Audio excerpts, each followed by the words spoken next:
Welcome back, ladies and gentlemen, and fight fans around the world. It's your boy P. Welsh here with another picks, previews, and predictions. We got UFC Paris, Moicano versus Saint Denis, coming off a 5-5 week off of Noche. We had the week off, trying to go in here strong. A large fight card this week, and we're gonna get started off here with Balaji Okai versus Chris Duncan in the lightweight division, 9-1 versus 11-2.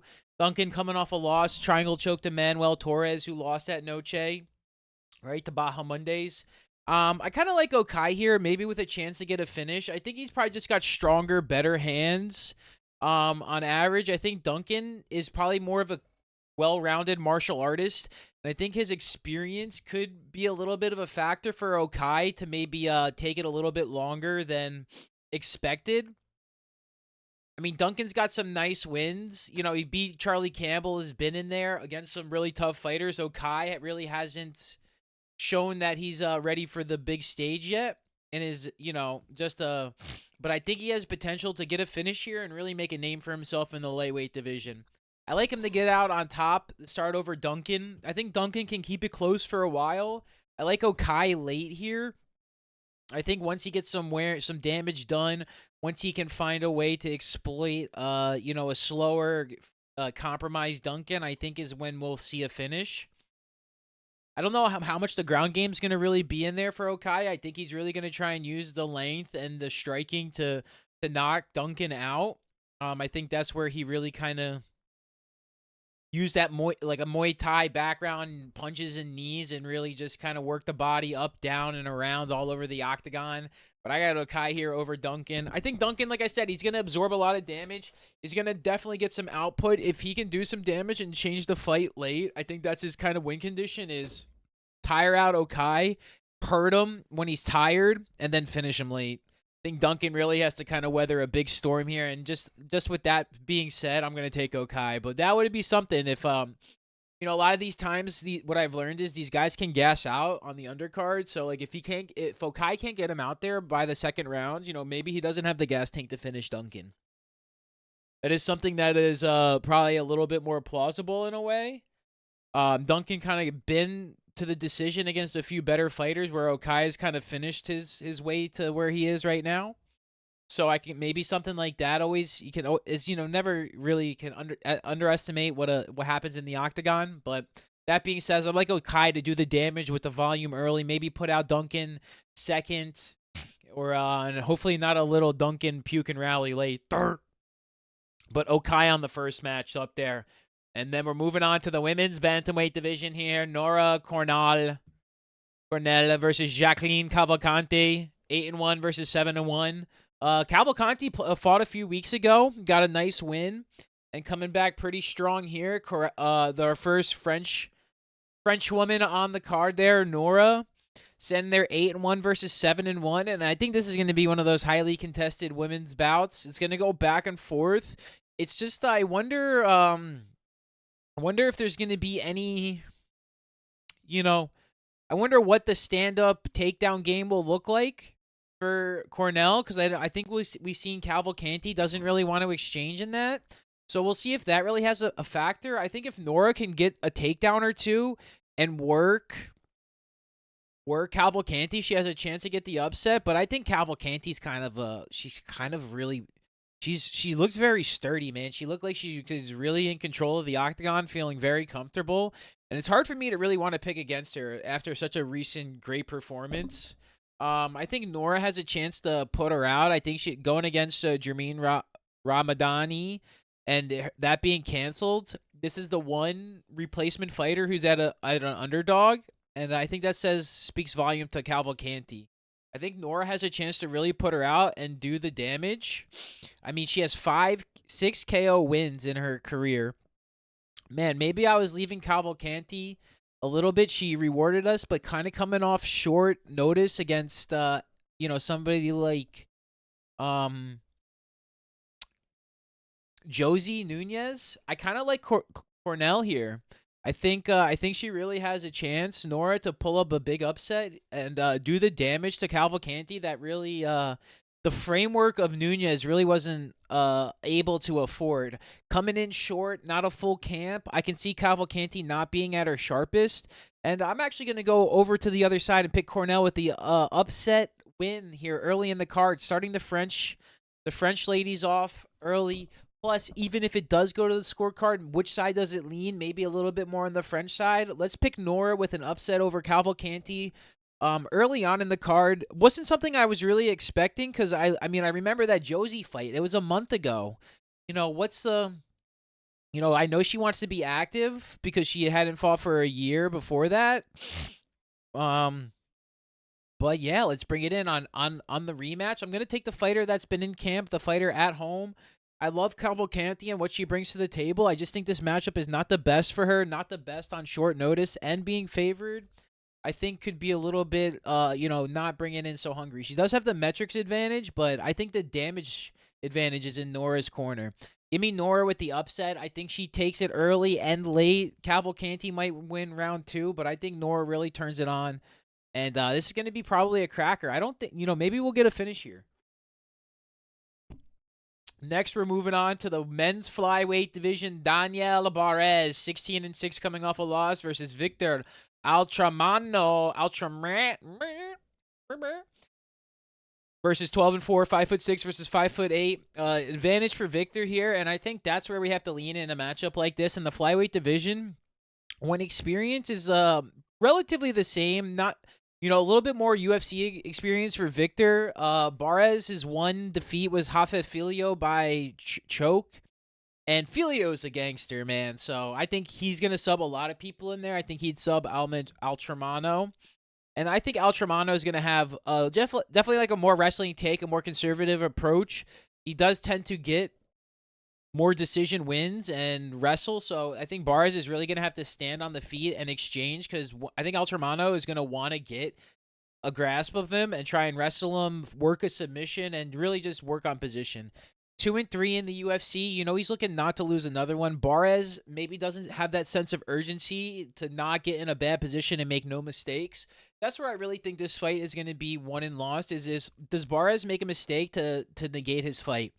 And does he have the ability to get back up and control the octagon position against Altramano to make him uncomfortable? That's something that we have to see. Getting subbed in the first round against somebody he's a certified, whatever black belt you want to be in jiu-jitsu, Filio is against Barres. But can Altramano implement any of that, even to a lesser advantage to get the win? And I think he does. I think he has enough to get a couple rounds in there to keep him down, especially if he gets him down early, steals round 1, maybe, and then guts it out late. Very close fight, I feel like. Not, very close on the odds as well. I like Altramano. Again, I think he gets it done early with experience, not making a mistake. Barres maybe makes an adjustment when he goes to the corner, has a good second round, very highly contested, and it all comes down to the third. Maybe just 1 or 2 mistakes, get into a bad position, lose the fight on the card. I like Altramano here to make it happen. Very close fight, though. Can't wait to see this one in the books there. Barres versus Altramano. Bang! Moving on here. Daria Zelenakova versus Aline Perez. 9-1 versus 10-2. Ooh, big height advantage for Zelenakova, 4 inches. And women's bantamweight division here. And I don't know what to really say here. I really like Perez. I don't know how you don't like Perez here. Zelenakova, one fight in the promotion, unanimous decision against somebody that, who has she really fought? Rendon. It was a very close fight. I think a lot of these women's fights are very highly contested there, but I think there's a clear edge in Perez. I think she has belt potential, and I think she's really probably one of the ones that, like, when you watch her fight, she's the one that implements the pace. She implements the damage, and I think she's going to walk right through Zelenakova and put her down. I can anticipate this one going to the decision card, but I can also see Perez getting a finish here. I think we're going to see a surprising amount of finishes. We're in France here. The people that invented the guillotine, there's going to be some carnage. And I think Perez can get a finish, man. I think she has incredible power. I think she can really land the significant strikes to move Zelenakova around and not let her do what she wants to do in the octagon. She really doesn't have a ground game, and without even a threat like that, I think Perez is just going to stand and fight. I can see this one getting stopped a little bit early. by Perez. I think this is definitely the biggest test for Zelina Kova, and I believe that will kind of show itself when you see Perez kind of just get her hand raised at the end of the fight. I think people that might give her a problem are grapplers, and I don't think Zelina Kova really presents any of that to Perez, and I think Perez is just better, stronger, and just faster way. So I lean Perez here all day. All day. Ooh, good one here. We got Taylor Lapulus, 20-4, the men's bantamweight division against Vince Morales. Vince Morales making his UFC return against French star Taylor Lapulus. Coming off a win over the Stand recently.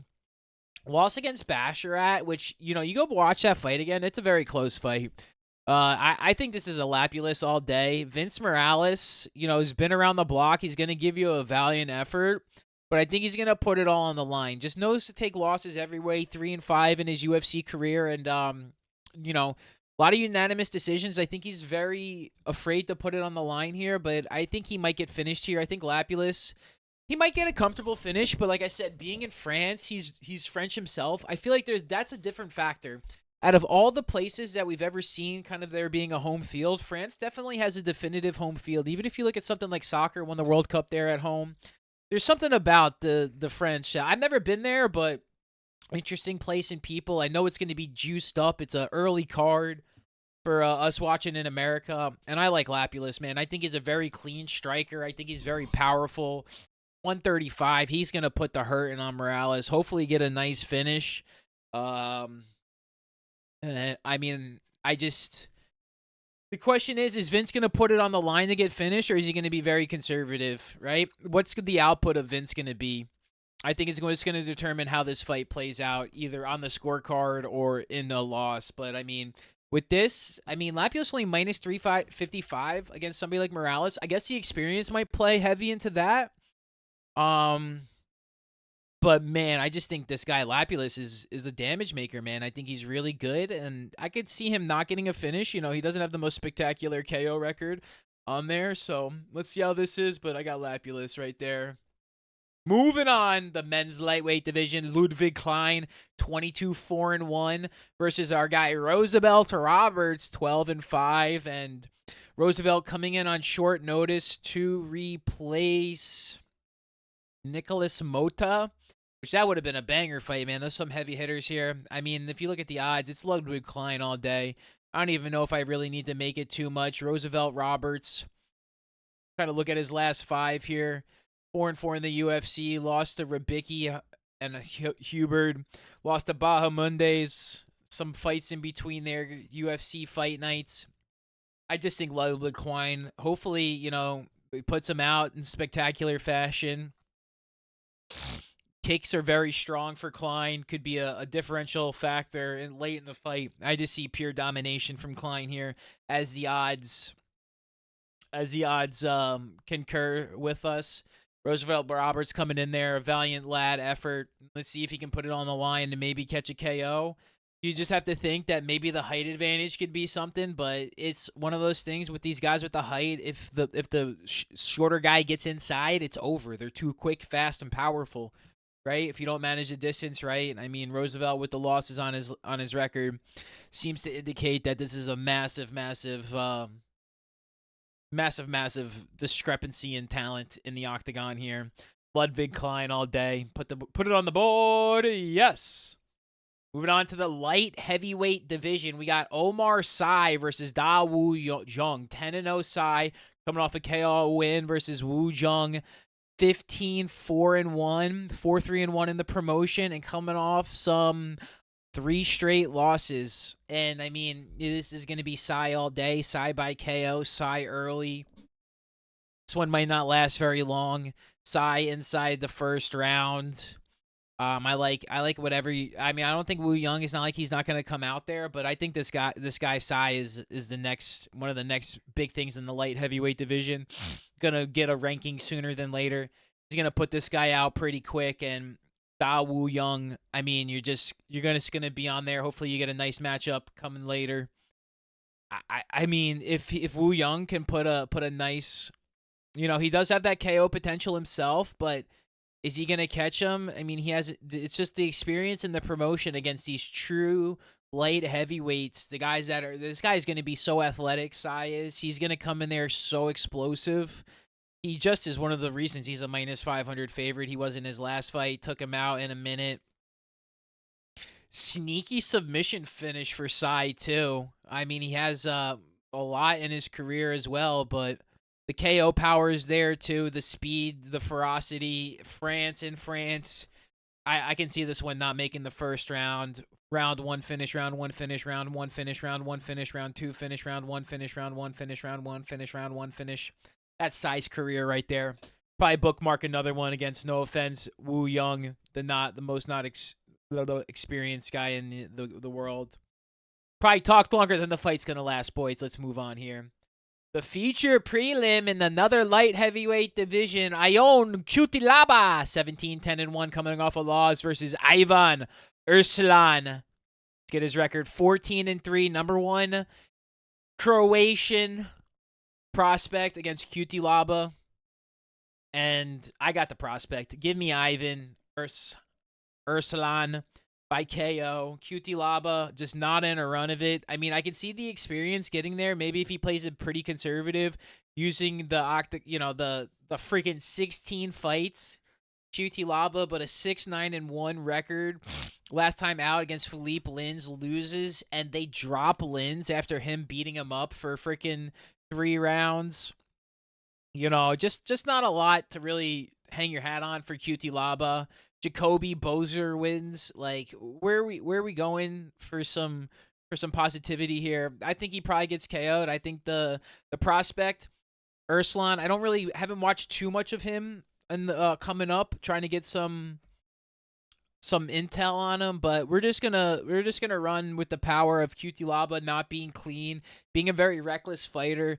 I mean, 33 years old, making your octagon debut, it means you have some talent, right? When you're not a prospect and you're coming in against some guy that's younger than you, they want you in there. They recognize what your potential is, and to bring in against somebody like Cutelaba, this is a litmus test. This is like, hey, if you can't hang against Cutelaba, who we're about to get rid of, then bang, you might not cut it. But if you can put this guy out, bam, you got his spot. I mean, this is really a contract fight, to be honest. You can't. There's no way to argue against this not being a contract fight. I guess he's really put it against the lines. He's taken some losses recently, but I think Urslan has really stepped up against his competition. Like I said, when you look at Cutelaba, not performing to the way, even if you win and lose, as long as you're getting better. I don't feel like we can say that about Cutelaba. I'm going to go Ivan making his debut. Exciting prelim, something to talk about. Another one of those surprise, like hopefully we see some finishes here. But there ain't no way I'm giving my pick to Cutelaba. It's pretty much even money. And that's like, if it was even a 50-50 pick in how I wanted to break this down against Cutelaba, I'm probably not going to pick him again. Because I love the Lins. The fact that he lost to Lins and Lins didn't get a contract, no way I'm ever picking you, bro. So Ivan Urslan. Big statement debut in the light heavyweight division. Could see some prospects fighting each other. I think this division's about to make an ascension here. The light heavyweight. I think they're starting to get some guys to develop. They're starting to poach some guys from other promotions, and I think the cream at the top of Poetan is making everybody else's game rise, and we're losing guys like Span, Cutelaba, right? So we're going to move on here to the main card, baby. Lightweight bout, Faraz Zaim versus Matt Steamroller Fravola. 15-4 versus 11-4-1. Fravola, I believe coming off the loss to Saint Denis. Was that his last fight? Yeah, big knockout. Got plenty of time to recover. Don't mind that. Faraz Zaim been on a nice form of run at it. Fravola 5-4-1 in the promotion. Zaim is 5-2 in the UFC with some nice wins. I mean, nothing exciting, right? His most excitement is him getting finished, but wins over Herbert and Pulius, I think, gives me the advantage, the lean here early on. I think this is a very close fight. My thing is with two things. I think Fravola is going to take damage with the length discrepancy, right, from Zaim. I think Zaim's going to box at distance and really try and escape and not take a lot of damage. He's really going to use that length. He's going to kick. And I think at the end of the day, he's going to have enough significant strikes against Fravola. And he's eventually going to come forward enough try and do the damage where he's going to have to bite on the mouthpiece to take damage, and he's going to get 1-2'd, probably knocked down once or twice. I don't think he gets finished. I think Frevola makes it scrappy late. I like Frevola late, potentially too. Round 3, turn it on if he gets the damage done. I've seen, like, I feel like I could see something like that, Zaim cruising through 2 rounds, and then Frevola really has to get desperate, and it's kind of one of those career-defining moments for him. Because he is an exciting fighter. He brings definitely the flash finish possibility. I don't want to take too much away from him from getting KO'd against Saint Denis. That guy looks like an absolute killer. And probably, I would love to see them run it back against Poirier if he's healthy. But no excuses. He got KO'd by Poirier. And that's why I think that loss almost looks even better. Because when he comes out and if he starches Moicano here and freaking subs him out, like, it could be bad. We'll talk about that when we get to the main event here. But, knocking out Drew Dober is nothing to be knocked out, but that's Dober going forward too. I want to look pretty, he does have some good game, but I think Zaim's not going to make any of those mistakes to really put him into that position to get that KO win. I like Zaim here. He's the official pick. I think he gets it by decision. I think he does a lot of damage. I think Frevola is bloodied up at the end, trying to get in there, trying to find the timing. He's going to get kicked a lot. His leg's going to have a bump. We're going to be like, oh, my God. He's definitely for, like, a calf kick contender of the lump of the day, dude. Or, I don't know. We got to figure something out there. But let's go Zaim here. Start it off. And then we're moving on to the featherweight division. Morgan Sharir, I don't know if I'm saying that right, versus Gabriel Miranda. 19-10-1. Morgan's coming off a loss to my guy Chepi Mariscal, and Miranda, I believe, is filling in for somebody. Yeah, AJ Cunningham, and nice mustache, man. He's gonna have a nice advantage, but Cherie is a striker, and I think he's mad about his last fight. He lost on the scorecard. It was a split decision. He did get outboxed, and Miranda is a one-trick pony here. He's a sub guy, or he's nothing, right? 16 submission wins in his professional career, 1-1 record in the promotion. Lost to Saint Denis. So this is what's going to happen. Either Cherie's going to knock him out getting in there, or he's going to grapple him down. I don't know what the takedown defense is like, 87% for Cherie. And I think he's going to have to lean on that, plus trying to get I think the one thing with somebody like Miranda is when you know the guy is all about striking and you're a world-class striker, I think it comes to the level, it's like, I think at the top of the top, the grapplers will always win.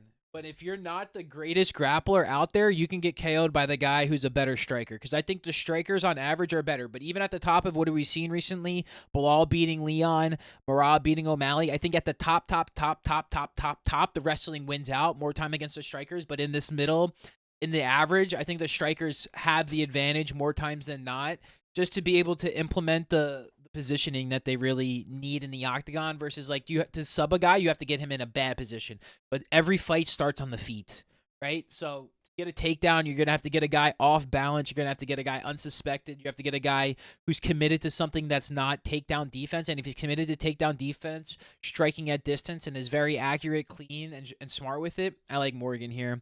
Probably, hopefully, a surprise KO. I'm hoping one pop KO for Cherie here against Miranda. But if not, I think Volume gets it over the day. Probably split decision, 2-1, unanimous. But Cherie, I think, gets the Volume, since significant strikes in 3 rounds to get the job done there. Moving on to some hella exciting fights at the end of this card there. We're back in the welterweight division. Kevin Air Jesuit 10-2 versus Brian Battle 11-2 with a no contest. My guy quit against Battle last time because he was beating him up. And Jesuit is coming off the rescheduled with Jared Gooden. Hasn't fought in a while, and I think this is his toughest test yet. I like Battle here. I bet on Battle a little bit with the next guy, the guy in the next fight I like. I think Battle's got potential to finish. I think he's got potential to just really control the fight, do damage, and be one of the stronger prospects into contenders in this welterweight division. There are some guys ascending faster. I know he's 30, not exactly the youngest prospect. The Butcher. But I really do think he has great fight instinct, great athleticism, good power, and doesn't make a lot of mistakes. Very comfortable in the octagon and is not going to seem overwhelmed by a guy like Kevin Jesuit here. I like Battle all day. I kind of liked Lusa last fight, but just I thought the size of Battle would be. He's a lot bigger than I thought he was. You know, he looks a little bit more slender for the welterweight division, but he's a lot bigger and stronger than I believed him to be early in his career. So I don't think it's as big as a thing as I was just observing it initially. So I think Battle here has a clear advantage in, you know, that strength, length, and control, and I think he gets Jesuit out there. Probably one of the guys losing the all France parlay here, Brian Battle, with a big upset on French territory. But fighter odds have him as a nice minus 185. Actually, in the middle of typing it out, I had to change his odds because I was about to bet it, and it went down to minus 185 from like minus 193. So little money on there, little adjustment. I think they're gonna expect grit from Jesuit, and I think this one might go to the scorecard. Hoping for a Battle finish. Maybe some body work into something where he just gets him to crumble. But I think Battle with the volume, Battle with the freaking quality, and just the significant strikes gets the job done there. One of my more favorite prospects. If he can get a finish here, he's going to be on the Bomber squad. He's just one of those guys I'm just a big fan of. You know, he's not one of those. I wouldn't say like, oh, he was a prospect I discovered. Been watching him for a while. I didn't claim him like that. Just a really solid fighter, and I think he gets the job done. Wins the battle! Next up, men's featherweight division, William Gomis, 13-2 versus Jordanson Brito, 17-3-1. Both men coming off a win, and this should be a hella spicy matchup. Gomis came in hella, underweight for his last fight against Gene Silva. They canceled it. A lot of canceled fights on my guy's record, and I don't really know what to expect here.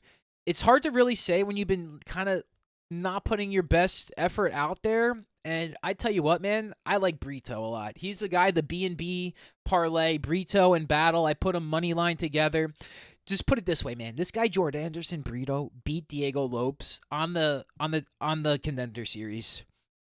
Like, this guy is absolutely disgusting. He's so fast, so strong, and I think he absolutely knocks Gomis out. He did have a fight nice loss to Bill Aguilo to make his debut, but after that, 5 straight wins, 4, all of them by knockout, and I think this man he's on a mission, dude. Him seeing somebody like Lopes go in there, he's going to say, don't forget about me. I think I don't worry about the metrics here. I mean, look at the reach. It's really not that much longer. As long as the arm, don't worry about height. If his arms are long, that means he can get in there and cross some angles that Gomis might not be able to see because he's looking down and he can come around. I like Brito here, man. I think this guy does absolute damage. I think it could be early. One of the more exciting fighters of the night. And I think he's going to show us why he's such an exciting prospect. Does have 8 subs on his record. Maybe if he does the damage, Gomis softens up, goes to his back, and just gives up a rear naked choke. I can definitely see something like that. A lot of 2 of his losses on his record are early in his career, and then to Aguilio. I think this guy Brito is legit. I would love to see Brito Lopes for a belt one day if both those guys become so freaking good. Featherweight division, man, I'm oozing over Brito. I might be a little late to take him onto the Bomber squad with 5 straight decisions, but man is our recon. Man is the scout. Man is the one doing it when nobody's really watching. He's doing it by himself. I got Brito here all day, dude. I think he freaking comes in here and cleans clock against Gomis, who really hasn't been challenging himself. A lot of canceled fights. I worry about this one on the scale. Maybe he comes in fat, and I don't want to say that because he did cut too much weight last time. 3-0 in the promotion, but not really this guy, Brito, is the best guy that he's fought so far. Let's see it, ladies and gentlemen. Next, we're moving on to the co-main event. Wow, this could be a main event itself. Nasruddin Imavov, 14-4 versus Brendan Allen, 24-5, and both guys on a run here. This should be a 5-round main event. I gotta check it. It says 3 over here.